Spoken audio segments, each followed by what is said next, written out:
We can get started with in-person questions. Hey, how What's are up? you? I'm all right. How are you? Got a second to catch your breath yet since then?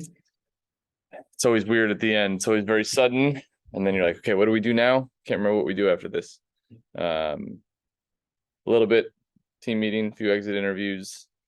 Haven't quite shifted gear to the next stuff we got to do yet, but she barely haven't had a whole lot of chance to reflect yet much, but guess we'll start that now. About to say, because we're about to ask you Mhm. to reflect. So yeah, about reflection. When you kind of think back of this year, obviously, it's tough when you miss as many starters and have as many people out and hardships and things like that. But overall, when you kind of assess the season, what kind of stands out to you? What do you think about how do you kind of evaluate that 2023 year and your first year? I think I said it after the game the other night. It feels like a very difficult year to evaluate. I suppose part of that could be because, it's the first year as the head coach, but I think it's probably more the nature of the season. In a way, it felt like we played 3 different seasons in one. You had the stretch at the start of the year where we had most of the group healthy.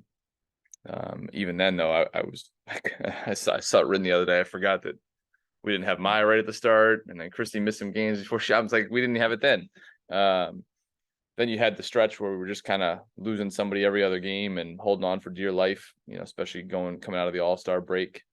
And then we just kind of got a little bit back to somewhat normal or near the end, but even then, not really.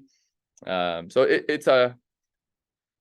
the injuries don't excuse everything. There's things besides injuries that we need to improve.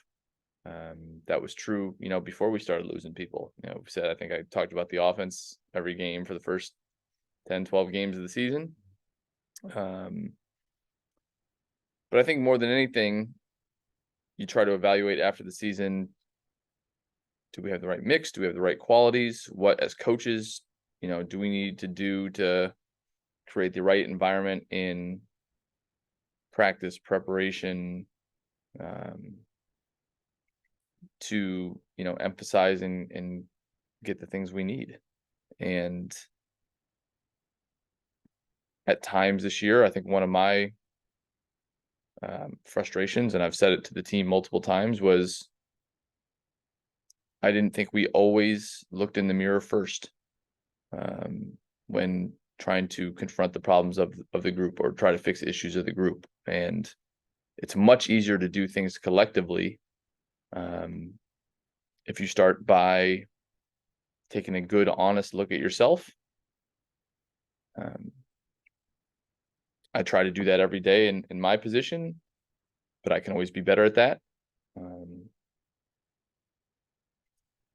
And knowing that I individually can do everything I can to be my best, regardless of any frustrations with anybody else. So if I, as a coach, come in and I'm frustrated with the players or a player or a coach or whatever, and I let that affect the ability that I can do, the level at which I can do my job, that has a negative impact on the team. And I think that's something, if we want to get back to the elite level, that desire to be at that level and to be the best I can be for the team has to be above any finger pointing, excuse making, whatever. And so I thought we did a reasonably good job not using the injuries as an excuse. But that doesn't mean we can't do a better job in those other areas. When you say that, when you talk about kind of looking at yourself, or is that like as simple as details within the scheme, or is that more kind of overall looking inside, how attitude and how you come to the arena and how you practice and those effort at times that you even specifically mentioned? Is it kind of more of those things, or is it more minute with details of scheme and that kind of stuff? All of the above. All the above. I think it needs to be a principle of working and living and being that, I'm responsible for me, and then I'm responsible for the group.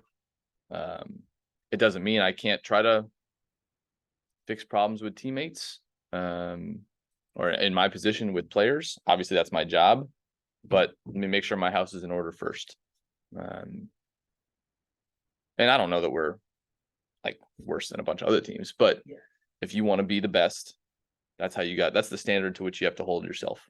And that's everything from, how I show up, how I come into the building, the mental space I'm in, to what I do to take care of my body, to my skill work, to my preparation, all the above. We want to be the elite in all of those areas. This is going to be, more of a Mike question, I know, because he kind of runs, puts the team together and things like that. You're involved also in last couple of years, really since 2020. We've talked a lot about this window where you guys had all the core pieces under contract, and that this, you guys added some, pieces around the edge, not to say, finished pieces or anything like that. Slim coming in was a big piece, but the core that you guys had, it was kind of trying to maximize that window with that core. Now, some of those core people are up, and we don't know how free agency is going to pan out and things like that. So going into this summer, does this feel, I don't know. Winter. Oh, yes. Going into this off season, does it feel like a possible shift? Does it feel like I don't know if transition is the right word, and not using that as a negative word, but does it feel like this is kind of a natural break of where there might be some change, especially personnel wise, just because we are now outside of that window where you had all those people locked up? That's a really long way. No, it's a fair and obvious question. It's obviously something we're asking you ask yourselves when you get to this point. Let's start with the fact that we didn't win the championship. We were, in my opinion, a contending team, but not the favorite. And so, you obviously have to look at how you can improve. In terms of the window specifically, I'm not sure. Coach T can answer that how he wants to. I know our individual players that are going to be free agents, who are, Tosh, Elena, TT, those guys didn't speak much on their own cases, so I'm not going to either. Any discussions we have about that will be with them. But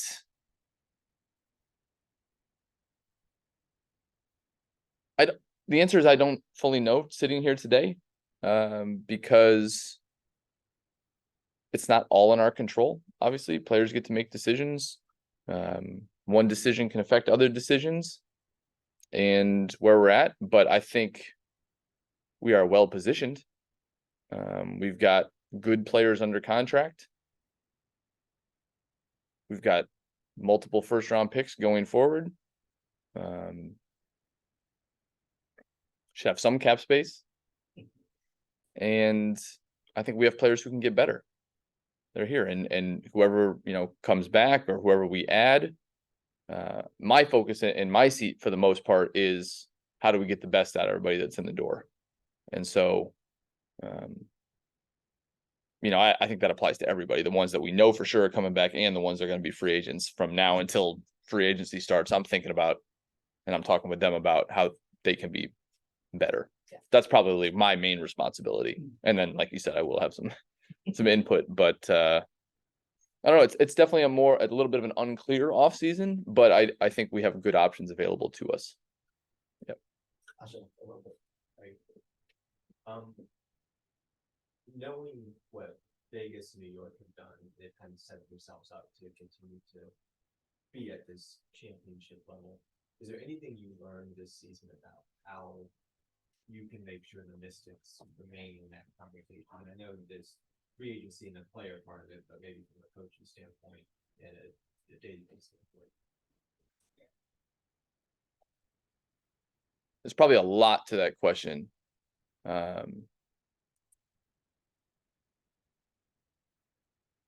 because I'm not sure that they've done things exactly the same, those two teams. Or even that it's been all one process. You know, you have I don't want to speak on the other teams very long, but you know, part of what Vegas did before they got good free agents was they had 3 number 1 picks in a row.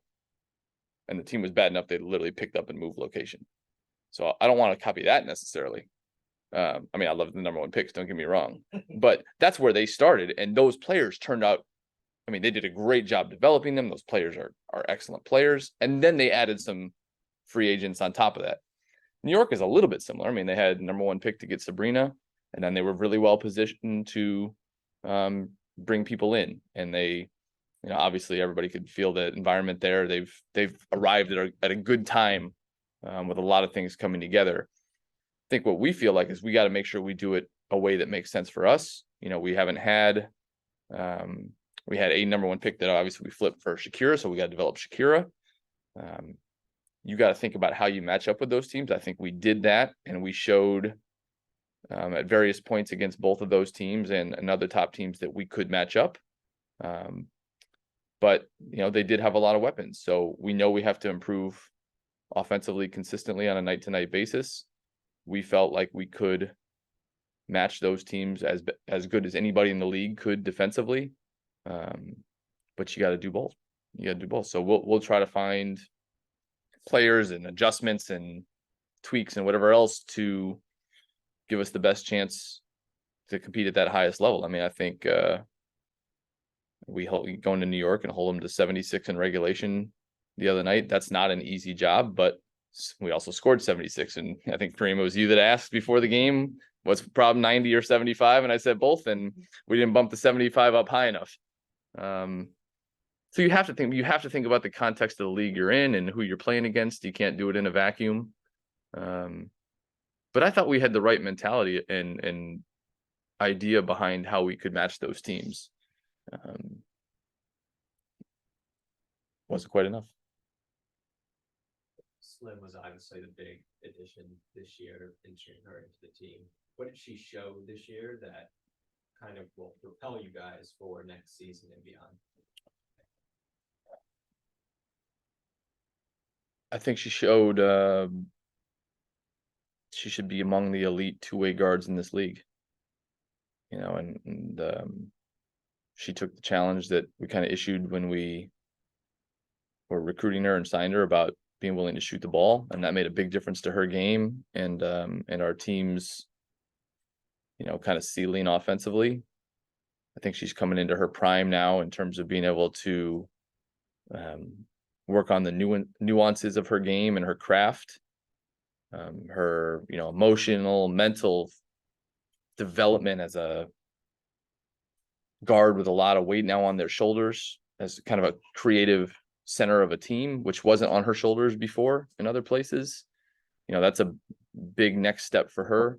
I think she's excited about that challenge based on the conversations we've had. And I mean, she's 29, I think now. And so she should be hitting some prime years where that physical and mental development really overlap, and skill development, all that stuff comes together. So I'm excited to see what she's capable of the next couple of years. Shakira obviously still has to work on her hip. Yeah. Is that something you guys are going to be kind of leading her recovery in that, or is it be out of house? What's the process for her for the next 1 month? You guys is in the Mystics? Yeah, it'll be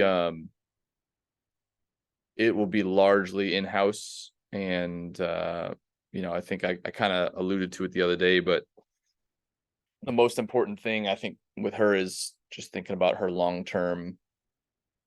You know, we know the importance she's going to have for this group going forward, and making sure that, you know, we take the immediate view, but also the longer view of making sure she's right. That's why we didn't try to rush her back or do anything crazy, because all of a sudden you're sitting here and you're looking at the future and you're going, that's one of the most important pieces going forward, is making sure she's right and confident. I saw her quotes yesterday. You know, she kind of mentioned the headspace she was in, and that's injuries are tough, man. Injuries are tricky, not just what they do to you physically, but what they do to you mentally. So we'll make sure she's supported from all angles as she works to get back to 100% and then get better. Queen said she's gonna be in BC this winter, rehabbing her knee. Now that you're gonna have a full off season with her, obviously she was once a high pick, and that's why you guys also traded for her too.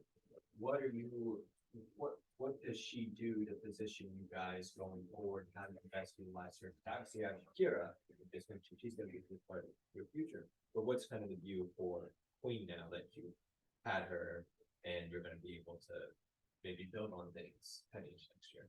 Like you said, players, she obviously mentioned getting healthy in her knee, and I think that will allow her to see what she can be. If you're not feeling like your legs are under you completely, it's tough to improve. I think, Queen, everybody can see some of the gifts she has and some of the traits she has that can really help us. Her ability to rebound the ball, her ability to protect the rim, to finish. I think one thing when we got her, she started finishing again like she had finished in college and earlier in her career. I don't know why. Maybe it was getting back on that leg early in the season. But you look around the league and you see a lot of bigs that you got to match up with, that you need somebody who's physically can take that challenge, but who can also be a threat to go back at some people. So little stuff, getting some time with her, because we didn't even have a training camp with her, get some time with her to work on nuance of screening and rolling and catching and finishing in traffic, finishing in space. That's all going to be stuff that's important to her development. Can I pick up some more stuff? Couple things I wanted to still hit. You mentioned the offense quite a bit early on. Trying to improve that efficiency, that both field goal percentage, shooting percentage. We talk so much about shooting.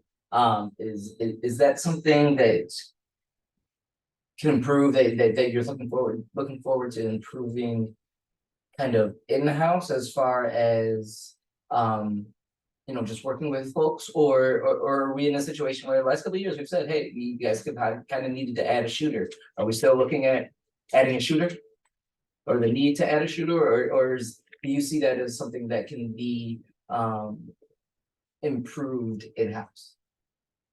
Can be improved in-house for sure. I do think we have to consider when we build our roster that we need some more shooting. So I think it's both. That can come in different ways. That can be people who are efficient outside shooters that don't shoot a lot, but they're efficient. Or it can be people who that's what they do, is they're shooters. You can't throw the balance out of whack too bad one way or the other, in terms of you can't have a bunch of people that can shoot and can't guard anybody, because to Tyler's question, like, you got to guard the Kelsey Plums, Chelsea Grays, Jackie Youngs, Sabrina Nescu's of the world. Like, you need people who can do both ideally, but those people are hard to find. So you got to make sure the balance is right. And I think at times that balance tilted the right, or started going in the right direction. Shatori's shooting picked up as the year went on. Mung found her feet. Ariel's ticked up. Slim's was solid, but a little bit of a volume issue also. I don't think we shoot enough threes, and we got to shoot some more. We talked a lot about the team, but your first year, what were some of the challenges and the things that you were proud of on both ends, from yourself specifically? Probably a couple of them go hand in hand. The challenges obviously is you walk in the middle of the season, you literally don't know who you're going to have to play the game. You got two hardship people have just landed in town, and you're trying to get them up to speed. And by the way, you're in uniform tonight. So it's something I was aware of before I got the job, but definitely more attuned to it now, is like the day-to-day messaging, how you try to keep everybody on the same page, how you try to keep everybody on track. That's such an important part of the job. It was something that, my dad was so good at, had such a good natural feel for. And I think year one, given what we went through, I found out that, I think I can do that. I think I can make sure that, we stay together and we handle some tough times together.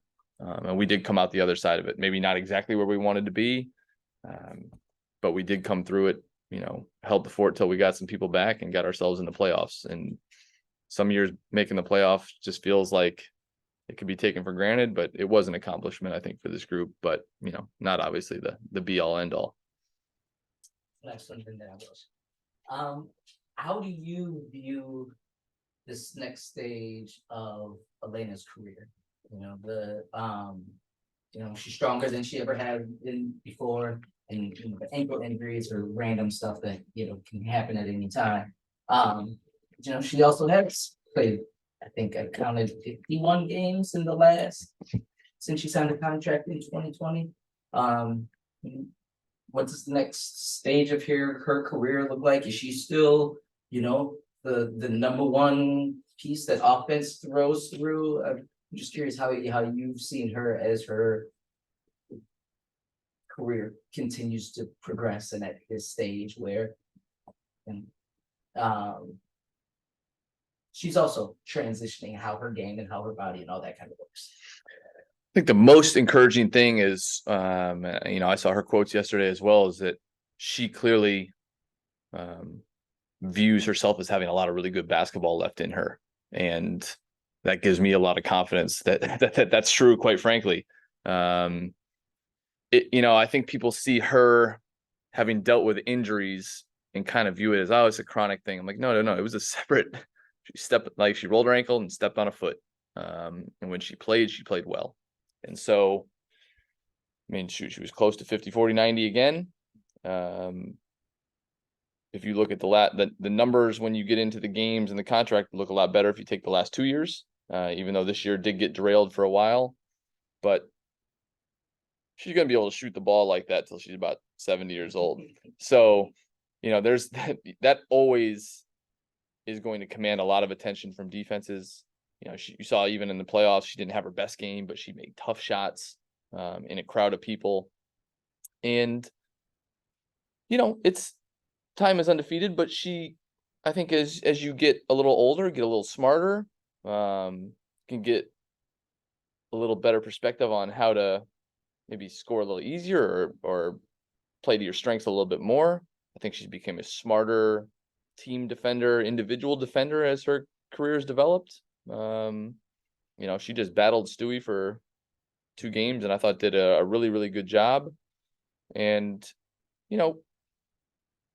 I don't think it's fair necessarily to ask her to carry the load she carried when she was 27, 28, 29, but she can still be a big time player. There's no doubt about that.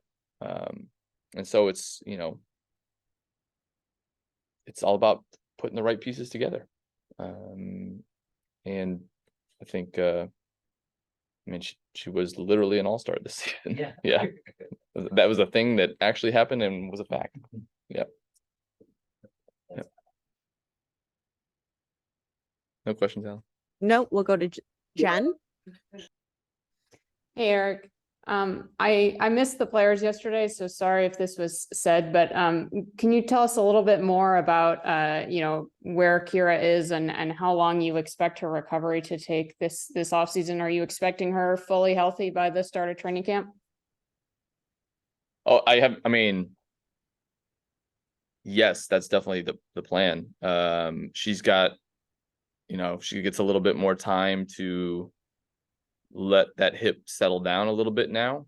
I think probably in her mind, she was just eyeing the calendar and trying to see about, can I get back for a playoff series? Can I, and now that that's done, we can focus on getting her right. She was definitely headed the right direction before she took that fall in Vegas. She's back on the court, obviously, and getting stronger, and that sure didn't help. And I think we won't know for sure for a few weeks just to see how everything looks, how it's feeling. But I think the fact that she came back the first time and was able to play, and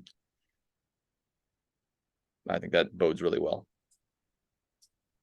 And with the injuries that you had this season, you guys also had a bunch in 2021.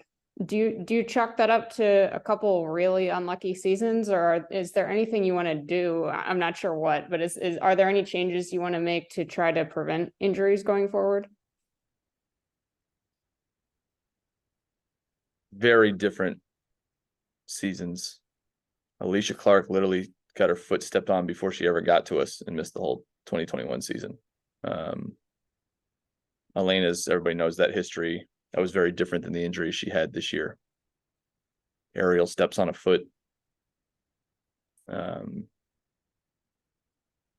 I don't know. That's kind of what I mean about like the perception around Elena, and that it kind of feels like the same, but it's not the same. They're very different seasons in that regard. This year felt like a little bit of bad luck, to be honest with you. Like it was like one after the other of some one-off stuff, stepping on feet. I mean, we went a month there just feeling like somebody stepped on a foot every night. But I mean, we always evaluate everything. We look at how we train, how we recover, how we do our warm up, how we do our pre-practice. I think we did some things that really helped, of which I will not share. But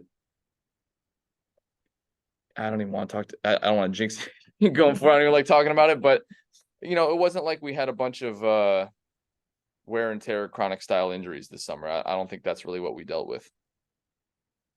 And then you mentioned the draft a little bit earlier. I know Mike's going to join us and can talk about this as well, but I know you're also involved in draft decisions, right, in player development. So with those hats on, how are you feeling about the draft assets you have right now, and how are you kind of thinking about the role of the draft in building your roster over the next year or two? We know they're going to be good drafts. We don't know who's going to be in which draft the next 2 years, but we know they're going to be good drafts. That's why we tried to get an extra pick in one of them. So we got 1 first-round pick this year coming up, and 2 the year after. We've always kind of viewed it as important, not just who you pick, but the drafts that you want to be in. We traded out of a couple drafts, as everybody knows. The calendar in our league literally plays a role. The NBA, it's the opposite way around. We have free agency first and then the draft. But the higher you pick, I think it's more important to take who you think is the best player. If you can fill a need, great. 6th pick is, I think that's what we have, 6. I believe that's set in stone. 6th pick is kind of sort of that swing area of the first round, and that it kind of, maybe that's when you start getting into need. The top couple are off the board, but that's a long way away. I got to go watch some players first. I got to watch more players than 6, because you don't know who's coming out. We won't know that till a week, 10 days before. So we'll do our homework. Obviously, we know we've got to hit these picks the next couple of years. I think we got a pretty decent track record, and I'm excited. It's not, we're not picking first, so it's not like you're looking for you're not banking on a franchise player at your pick, but I think we're going to get people that help. And that's just one avenue. We got to be good in every part of our team building. And as you mentioned, player development's huge, because if you get them in the door and they don't get any better, it won't be as effective. Thanks, Eric. Appreciate your time all season. You too, Jen. Thanks. Howard. Thanks for the time, Eric. Really appreciate it. I just want to echo what Jen said all season long. Really do. I just want to touch on the things you were talking about as it relates to shooting and shooting efficiency. And certainly as you figure out kind of the pathway forward with Elena, I know we could get into even deeper metrics, but I just wonder how much you see as the difference between, say, 2019, where you guys are putting up record efficiency, and now it's not a very deep dive stat. Elena had 427 shot attempts that year. She had 293 this year. Obviously, she's older than she was. She also is shooting it, like you said, at a level like she always has. Is a significant part of getting where you want to be shooting wise, getting more shots for Elena, however that is. Yes, and that gets easier the more threats we can put around her. you know, I think not on a steady diet, but from time to time I'll pop in and watch a little bit of that team and just try to, you know, whether it's for an idea or trying to look at some spacing stuff, and you're struck by how often that year and other years teams are like, oh crap, and now a lane is open. And I don't think we probably put enough fear in people that they would mess up on Elena this year. You know, I always felt like when we were functioning really well, she would get trail threes because we had pushed hard and run to the corner, and all of a sudden she's getting a pitch back three. Or we're well synced enough that when she gets the ball in the block and the right people cut and the right people space, that it's really hard to double her.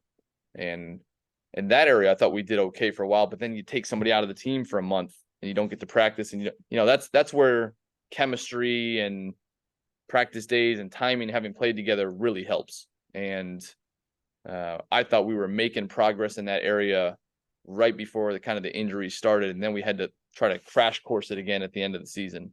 And so there were nights that she got some good looks, and then maybe the next night the balance wasn't quite right and it was hard. And that's just, there's just no replacement for being able to get those reps together, whether it's in practice or games. You know, I think you look at, you know, it's not, we don't have to look very far. New York wasn't at the start of the year as well oiled as they were later in the year, but they didn't have any of those key players out for a huge chunk of time. And so there's things we can do and tweak, and we can change personnel, but you also got to be able to get a little bit of a rhythm within the season.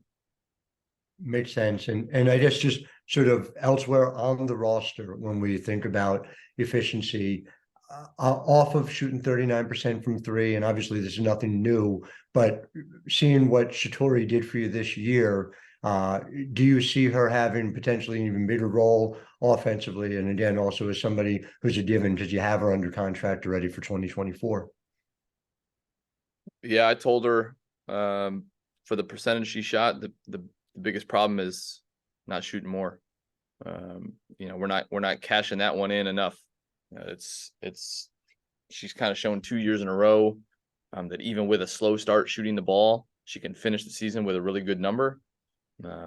Obviously it's on me to try to help her get more attempts, but it's on her to hunt them a little bit, and for her teammates to see her and Mong and Ariel when they get free. We can't miss those opportunities. But yeah, we need all the shooting we can get. We need it from the people that are here, and as you know, I alluded to when Kareem asked, we got to look at, you know, what else we can add. Appreciate you. I think that's it, Coach. Thank you. All right, thanks. Miss this on every day? I don't miss this at all. Nice to see you, but not the right time of year to be seeing you. So Yeah. Just kind of starting off with overall arching things, you know, from your new perspective, and obviously a super weird season with some, you know, you can't control stepping on an ankle. So yeah, curious I mean, what you thought overall of the season. obviously, you know, you play every year trying to win a championship. And so to be done, it's a very abrupt ending when you lose in the playoffs. You know, when you know you're not going to make the playoffs, you kind of can, you know, adjust maybe a little bit, but there's only going to be one team that feels good at the end. Everybody else feels like crap the day it ends. Obviously, you know, we've dealt with a lot. And it is what it is. I mean, I think in all sports, one of the keys to winning is staying as healthy as possible. You know, and I don't know what you guys asked Eric, but I mean, at the time that Shakira got hurt, we were 8-4 and playing really good basketball. Our offense was, you know, finally starting to click. I think everybody was very upbeat, and then she goes down, and in a few games, the sequence starts, and Elena goes down, and, you know, Ariel goes down, and you know, you're dealing with all of those things. And we already had another player in Maisha on minutes limit all season, basically. And so you know, I give our players and our coaching staff credit for trying to manage it. It's not easy when you're going to practice and you've got 7 players or 8 players. And I'm not saying this to make any excuses, because at the end of the day, you know, you try to win. I know Tosh or somebody said the other day, you know, if you took any 3 starters off any other team that's good, you'd see the same sort of thing. And yet we battled and we tried to give ourselves a chance, and we did in that game the other night. And at the end of the day, we probably didn't deserve to win the game given the mistakes we made. And that's, you know, that's an unfortunate thing. You know, players are playing as hard as they can. They don't, nobody wants to make a mistake, but we did. And so you gotta file those things away for how you approach the off season, both from a player and a management standpoint. Players, you know, have things that they want to do to make sure some of those things don't happen again. You know, I think back to 2018 after we lost to Seattle in the finals, and everybody had a clear picture of what we needed to do to get better. And, you know, to use our term, run it back. Now it's not quite as clear for a lot of reasons, which I'm sure you're going to ask me a million questions about, but it's not as clear because that group from 2018 to 19 kind of carried over a fair amount. You know, we made a few changes cosmetically, but we had a group that we knew was good enough to win. We really don't know all of what we have right now necessarily. We haven't played together long enough. And so, you know, some of the decisions that we're going to have to make are being made a little bit in a gray area. Just because you don't have a way to evaluate your team at full strength.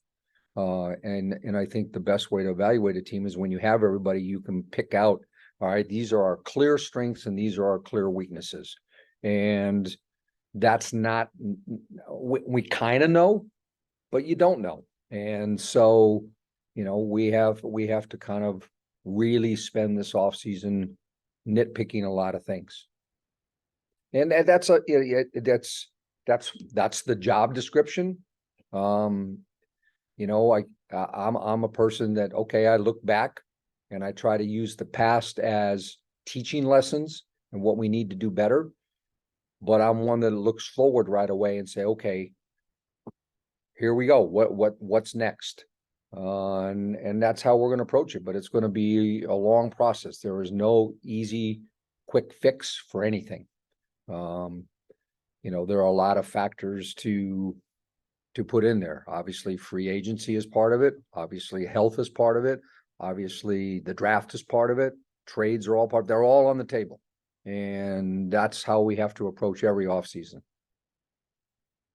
When you know, you talk about nitpicking, how do you go through that and nitpicking when, like you just said, you were never at full strength, you never saw the combinations, you know, when you sit down last year and you're putting these pieces together in your head and you're envisioning what it would look like, but you never had it all to able to look like what you. Yeah, we had that glimpse for a brief period. Yeah, like you said, that maybe, you know, A week or two. Yeah. Can you focus on that week or two, or how do you kind of extrapolate from all of that? I think you can use that week or two to see what some of the things look like when we were at our best. You can watch that film. That doesn't necessarily, it means it would have sustained itself, but you get it, you get an idea. I think the exit interviews with players shed some light on things. I think that, you know, you go back and watch a lot of film. I think you look at trends in the league, and you know, what you have to do to match up with certain teams. I mean, here we are, we played New York, who, you know, everybody dubbed the super team and everything else. And I think most people would objectively say that we played them for the most part fairly even for large stretches of the regular season and, you know, this postseason series. So, you know, that's one way to look at it. You know, as close as we were to our healthiest, we played Las Vegas. for one night, we looked like one of the best teams in the league.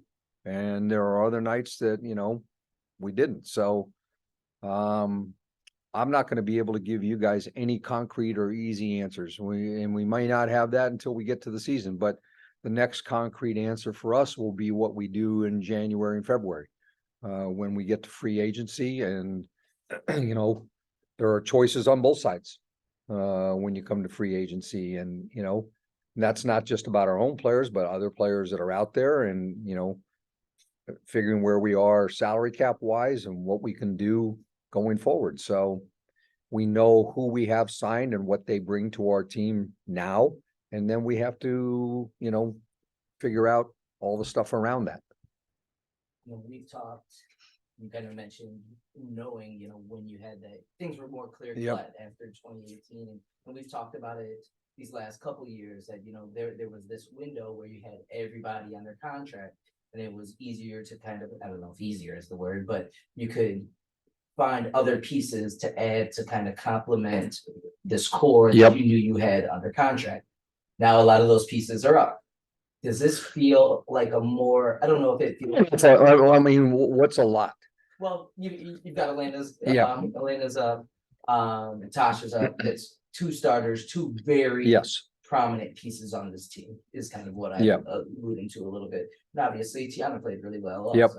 also. But does this feel like a more, I used the word transition earlier. And I don't know if that's the word, but That's it feels like- that's a word that can be used a little bit. I think we have to make a decision about what this is going to look like going forward. And it's not an easy one. We have, you mentioned players who are free agents. They have some things they need to decide for themselves. We do have the core to use if we want to. And, certainly that's a tool that can be a part of the process. I think we need to I think what we need to do first is take a hard look at where we think we are in relationship to the talent we have, to the rest of the league, and to what the league is going to look like in a couple of years. And I'll say that, and this is kind of part of the free agency part. And it's a large, big picture thing, but it's all on the agenda. We have 3 first-round picks in the next 2 years. There's a very good chance that the collective bargaining agreement will be reopened. And so you have a lot of players right now who are signing extensions in the league only for 2 years. So what is free agency going to look like 2 years from now too?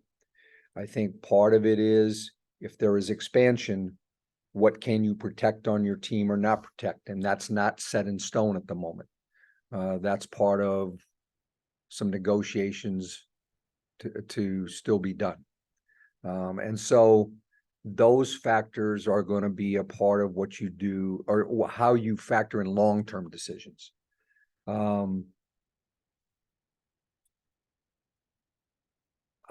I don't really have a lot more I want to comment on that, because as it's not a thing that one day, after a season ends, you're completely clear about.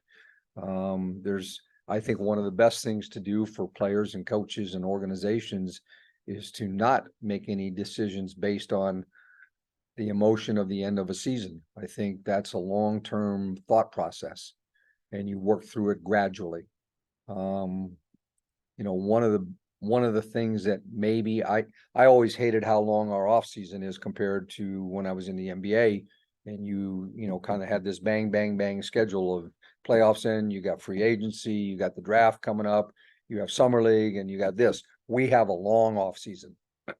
And so you can maybe take a little bit longer time to make sure you put things in the right order.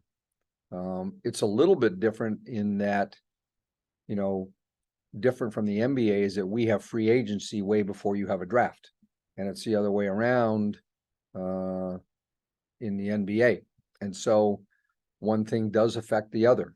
I don't know where we are. We also don't know coming into this draft what college players are going to declare for the draft. And so those are there's just a million things to sort out right now.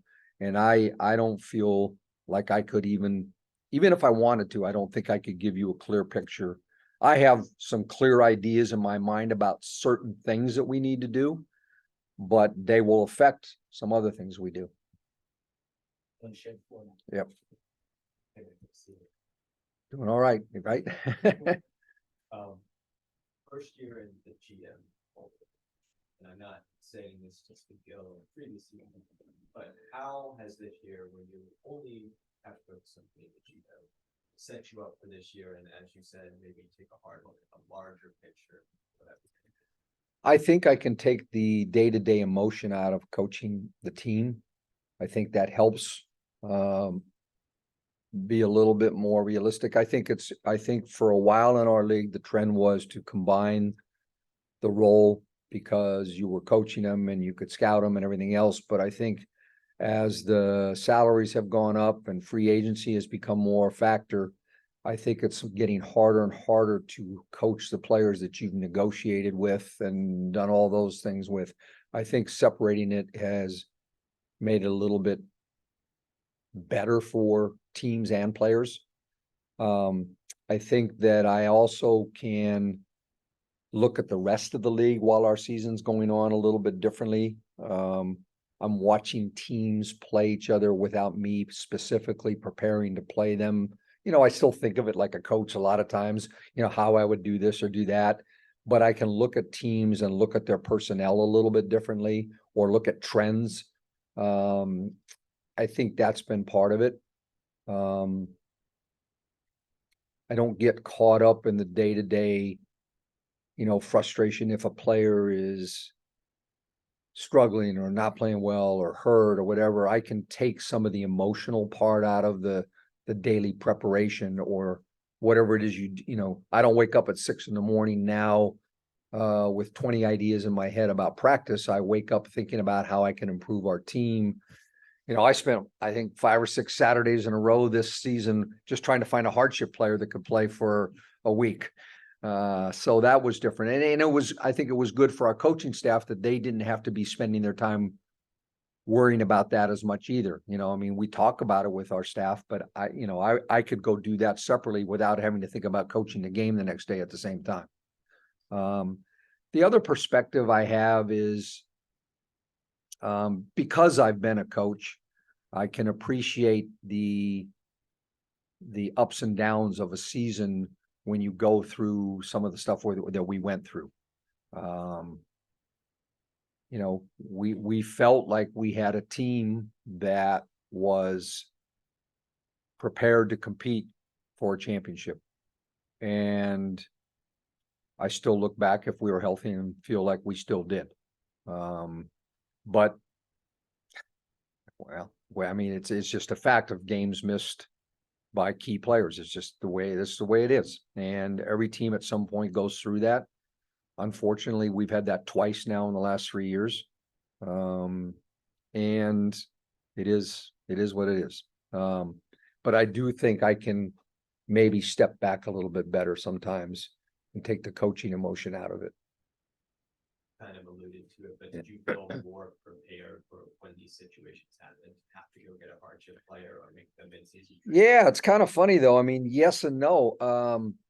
There's been a lot of talk about.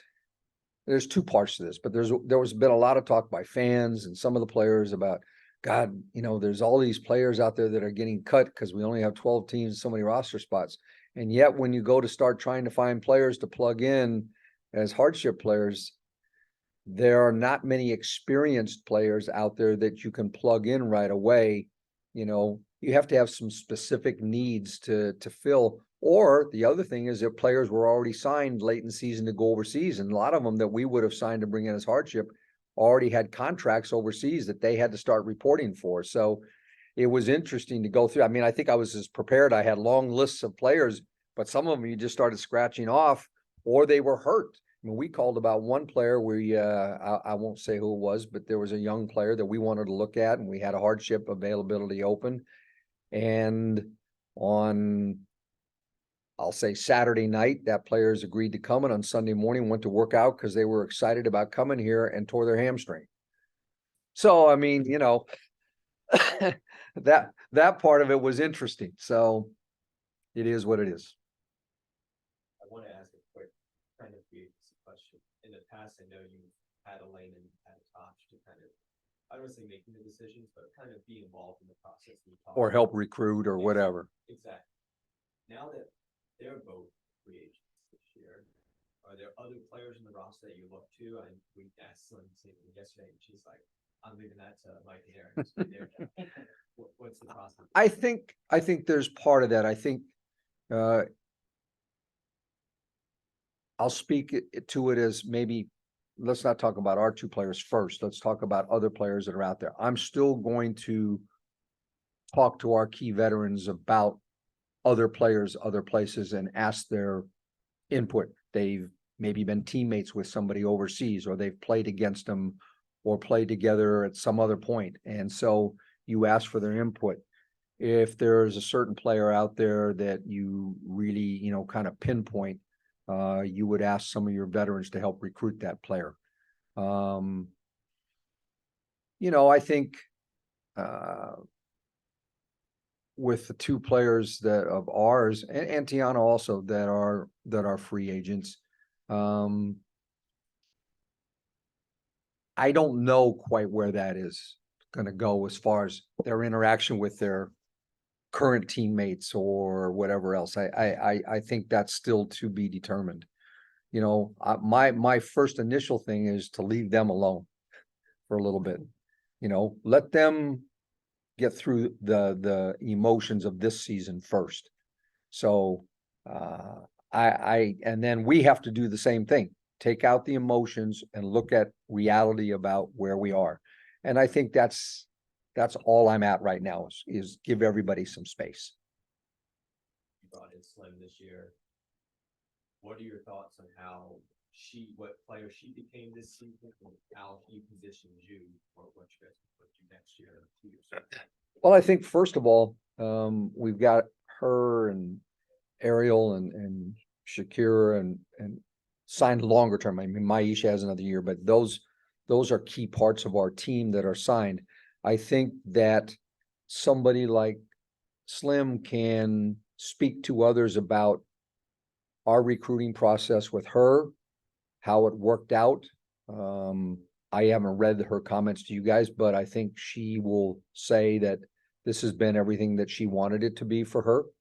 I had a good conversation with her this morning, but I think having a player who's just gone through that recruiting experience with us and having what we promised be actually what happened, I think, in free agency, players want to know what your track record is of, everybody can have a sales pitch.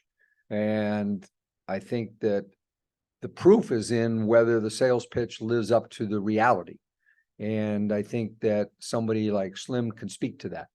I think that when Elena was considering coming here, I think what we told her would happen and what would happen matched. I think same thing with Christy when she was a free agent and we brought her here. And I think that you have to have a track record as a organization that what you say you're going to do for somebody, what you want it to be is actually the truth. And I think that's a key part for somebody like Slim to be able to turn around and say that. On top of that, from our end, she lived up to what our expectations were and maybe exceeded some of them. I mean, you're talking about somebody who had career bests in a lot of areas. I fully expect her to be first team all defense. I think there's been talk about her being defensive player of the year. I don't think that may not happen, but I think that, she has met a lot of the goals that she and we set for her. And I think that's a big part of doing well in free agency. Yep. You put on your dad hat for a moment, watching Eric coach. Was there ever a moment where you see the injuries happening, you're just like, gosh, why is this happening? And why- Yeah, I mean, I feel bad for any coach in their first year or two of coaching that you just have all these uncontrollable things happen. It's been harder sitting on the sideline than when you coach yourself because, and it would be whether it was him or any other coach. When you're coaching the game itself, it's just like a player. You're just in the moment. You're not worried about all this stuff. You're not like, when you're sitting on the sideline, you have no control, none. And so it's like a roller coaster and you're hoping everybody comes out the other end. So whether it was Eric or anybody else, you know, you're going to feel for all the things that they have to go through in the course of a season. But to have that many things thrown at you in the first year, it's going to be tough for anybody. I thought he and the coaching staff handled it well. I think they stayed positive with our players. I mean, it's very difficult for any coach, experienced or non-experienced. I mean, I went through it 2 years ago where we would come to practice and there were 6 or 7 people. And we played a game 2 years ago against Connecticut on national TV with 6 players. And, you know, you don't have control. And I thought, you know, I was older, had been through the old, you know, CBA G League type days where your players are coming and going and you get used to that. But, you know, you don't ever quite get ready for like, oh my God, we have literally 3 hardship players on our team and they're playing in games right now. But I think they've all handled it really well. And I think our players appreciated that they didn't see panic from our coaching staff. Eric was the same. I think one thing you look for in a coach, in how they'll handle any situation that comes is consistency. And I think that what I observed in practice and what others have observed, and I've gotten texts from other coaches around the league, commending our staff for handling all the stuff that came, you know, their way. You know, experienced coaches in our league saying, you know, they don't know, you know, how they know how hard it would be to handle those situations, particularly as a new coach. And so, you know, I'm obviously biased. I mean, because you can't help but be, but I feel like we made the right decision and that it will only get better. The last one's on the draft picks you alluded to. Yeah. I know in the past you shared your thoughts on draft picks and their value in terms of how you can bring people in and change your team. These next 2 draft classes, they should be some of the best we've seen probably since Yep. the BG Elena. Yep. Yep. Thoughts on your picks that you have and the best you want. Well, I hope that there's somebody really good at the 6th pick this year. I don't know, you know, there's so many players in college right now that have the option of staying another year or not. But we know over the course of 2 years, there's a lot of good players.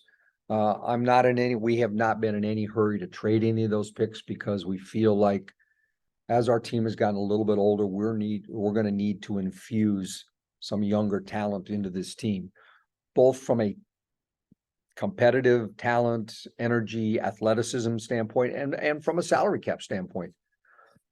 Excuse me, the league is getting to a point where, unfortunately, you're going to have teams with anywhere from 4 to 6 high-priced players.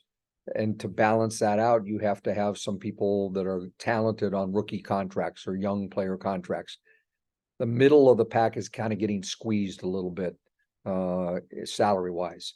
You have a lot of teams, you know, we have the option to play with 11 or 12 players, and you had, I think, 8 or 9 teams this year playing with 11 players because you're using your salary cap money to pay your top end players. And so you need to balance that out. So talented draft picks can balance out your roster, but you got to get the right ones, and you can't miss, so to speak, on those. And so, you know, we're going to spend a huge amount of time devoted to that 6th pick and, you know, try to make it as good a decision as we can make it. And then go from there. I can say, and I know Dan Pat over at Atlanta will laugh when I say it, but, you know, I can hope the following year in 25 that our pick isn't worth a darn and their pick is worth a lot. We'll go to Zoom now. We'll start with Jen. Oh, we got one more question here. Yeah. Sorry. Sorry. Two more. Oh, two more. Sorry. I just wanted to follow up on one thing. One thing that you said that I thought was interesting. I'm curious how, I know there's no concrete to it, but in these upcoming years, like you were talking about, new CBA possibly. Yep. Possibly expansion, media rights deal. So a lot of things about this league and about the financials of this league are possibly changing in the next 3, 4, whatever that window is coming up here. How can you try to look and plan for a future when it's kind of unknown exactly how much you'll have to spend, what this league will really kind of look like? It's not an easy answer. I think the one word that keeps coming to mind to me is flexibility. You can't box yourself into a corner where you're an old team and you have older players on long-term contracts. That's the simplest way I can answer that right now.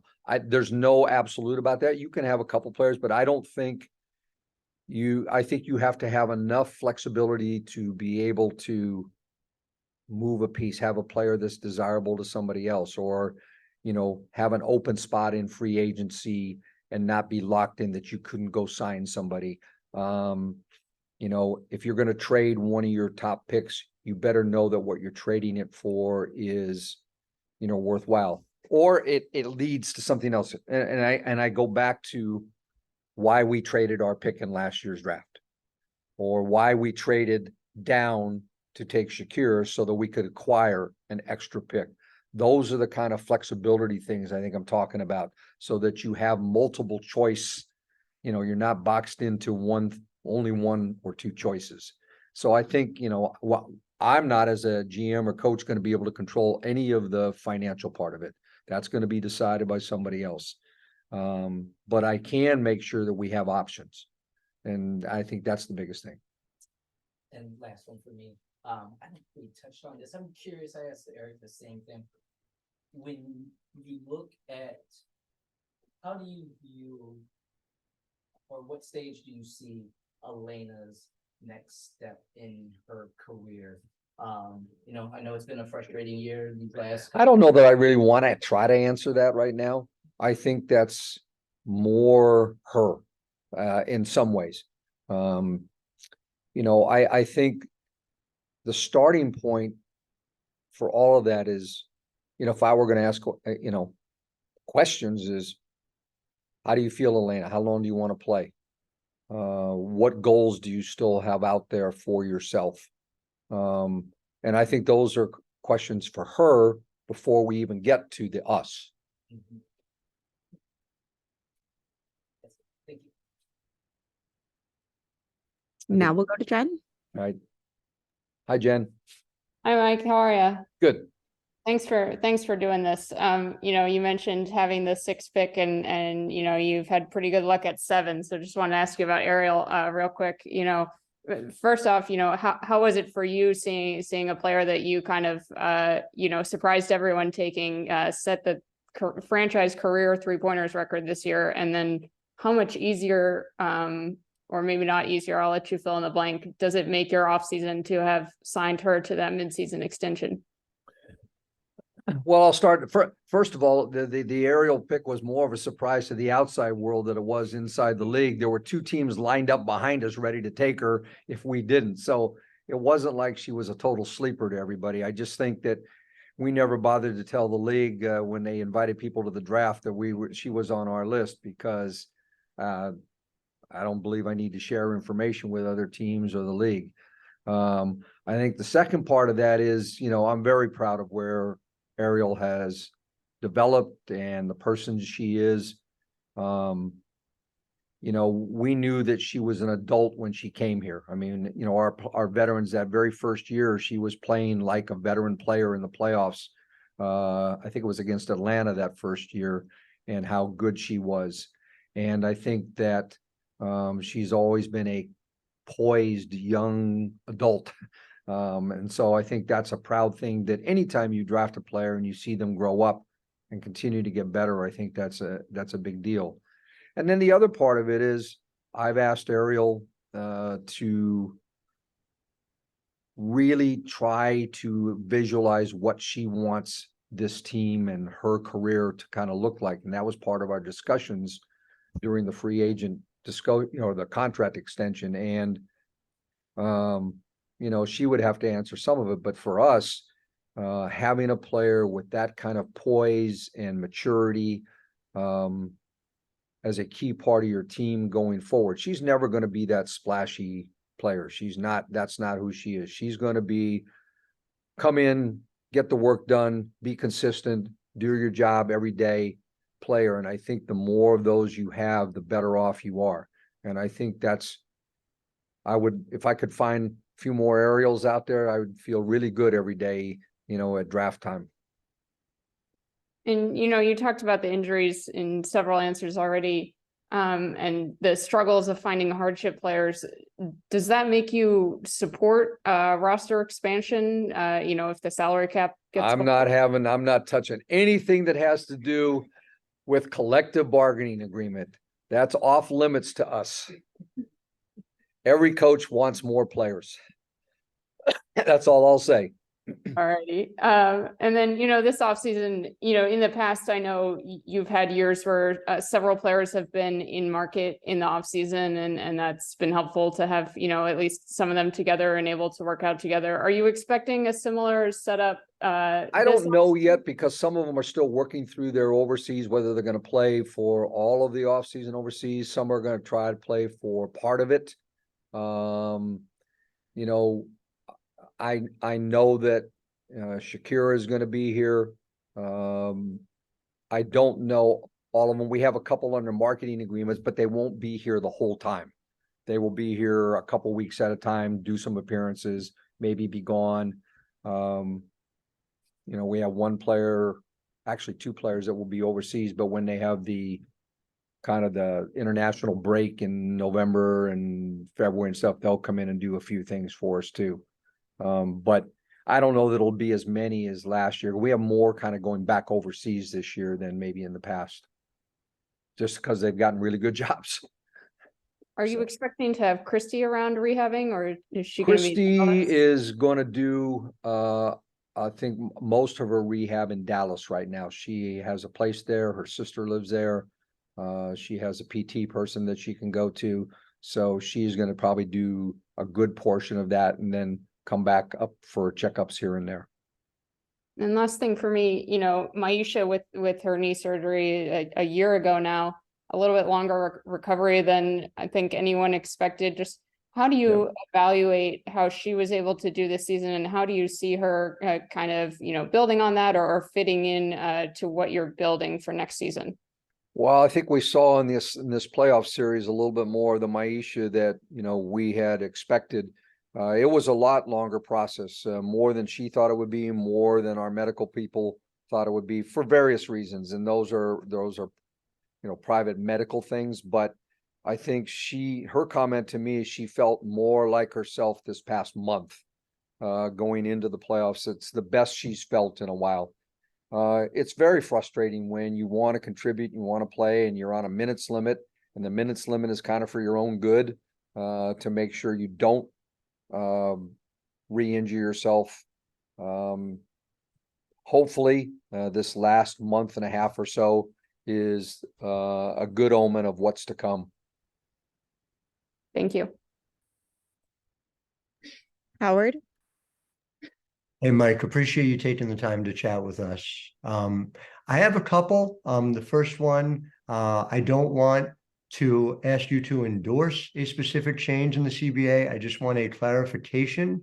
Do you believe the difficulty in getting players in season has to do with the total number of players who are able to play at the WNBA level? Or do you think there are changes, whether it is an expansion of rosters, whether it is even something as simple as a WNBA G League that would allow that to be easier for teams?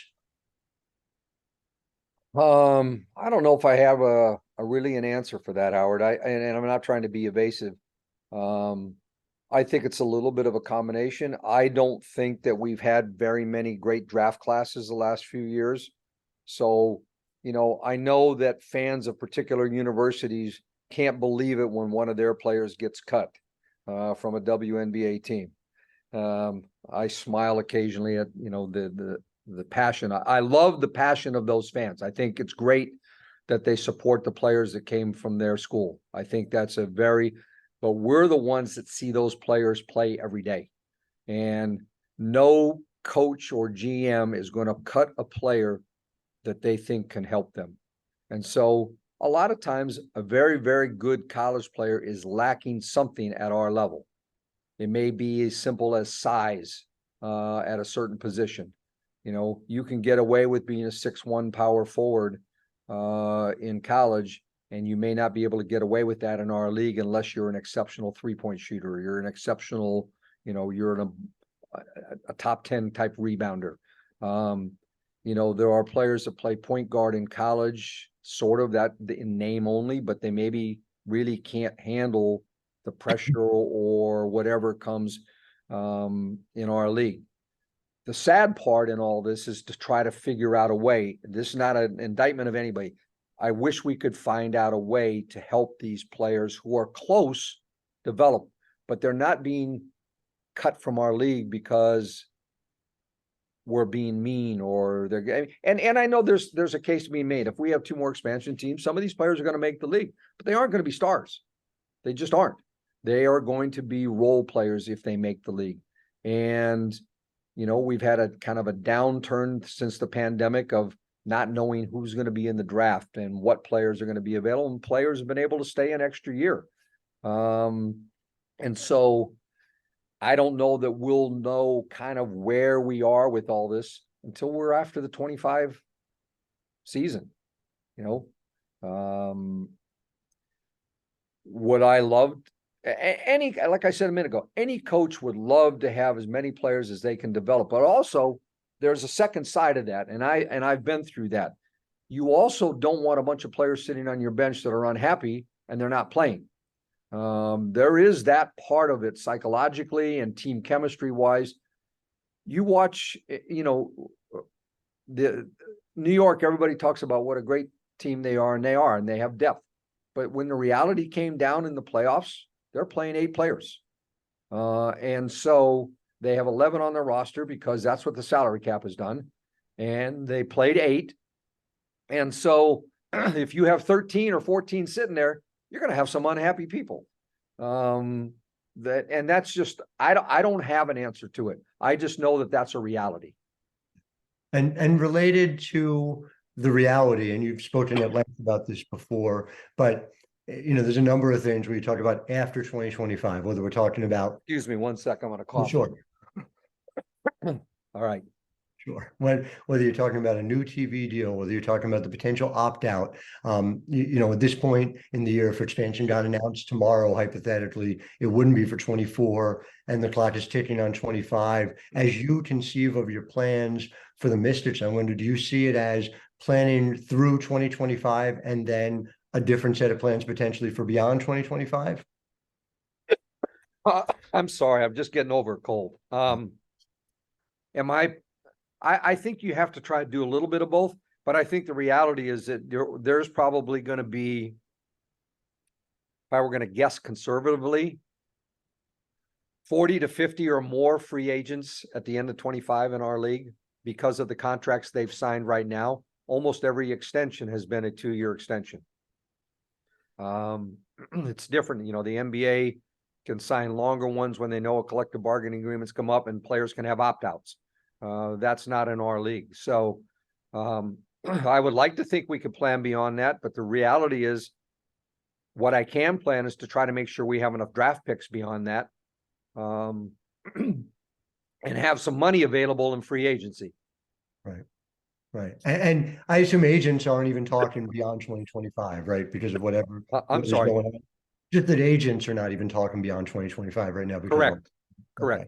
So the last one for me is just, you talked about Elena And, we can go back to the way you built that team in 17, 18, 19, where Elena is the center of it. Oh, good. Get some water here. Excellent. That Elena is the center of it. Emma was off limits in those conversations, and building around sort of that duo helped get you eventually to where you wanted to be by 2019. Do you see Elena at this point, at age 34? Obviously, so much of it's up to her, right, to figure out what she wants. But do you see building a team with her in that same way? Or do you think that you need to build differently with Elena going forward if you can? I think that's the discussion we're having. Mhm. And I really can't give you that answer. I would say that anytime you have some of your players getting older, whether she was a free agent or not, we need to make sure that we have other players that we can make focal parts of what we do. It can't just be one player. Because even for example, I'll use the two teams that everybody's talked about all year. If you only built your team around Asia Wilson or Brianna Stewart, you would have a hard time if they go down. Those teams have been able to go get other players just as we have, but it's still a small roster sport. And if your best players go down, you don't have a lot of ways to fix it. It's just a reality. So I'm being very evasive because I don't have the answer. Like, I And appreciate you know me enough that if I thought I did, I might not share it with you anyway, That's also true. Thank you for your time. but I don't. We have time for one last question from Nathan. Good afternoon, Coach T. Yep. If you could give me some clarification on the prioritization clause, I believe this year the players were fined. Next year, is it they could be suspended for the entire season? Yes, but not all. So players in their first 3 years, young players, have an exception to that. They can be late. And I don't know, remember all the things that go with it, but veteran players must be here at the start of training camp. Okay, and then if I could have one more. You talked about seeing comparisons from the 2018 season for the team. Do you see any comparisons from the 2016 season? Do you also would get Elena? Not clearly, no. Thank you, Coach. Yep. Yeah, the 18, I mean, I only compared 18 to that team knew what they had to do to take one more step. It was clear to them and it was clear to us after we lost to Seattle in the finals. That we got to play Seattle with our whole team. And we got to see our strengths and weaknesses, and we had to fix our weaknesses. And this one's a little less clear because we didn't get to see it very long.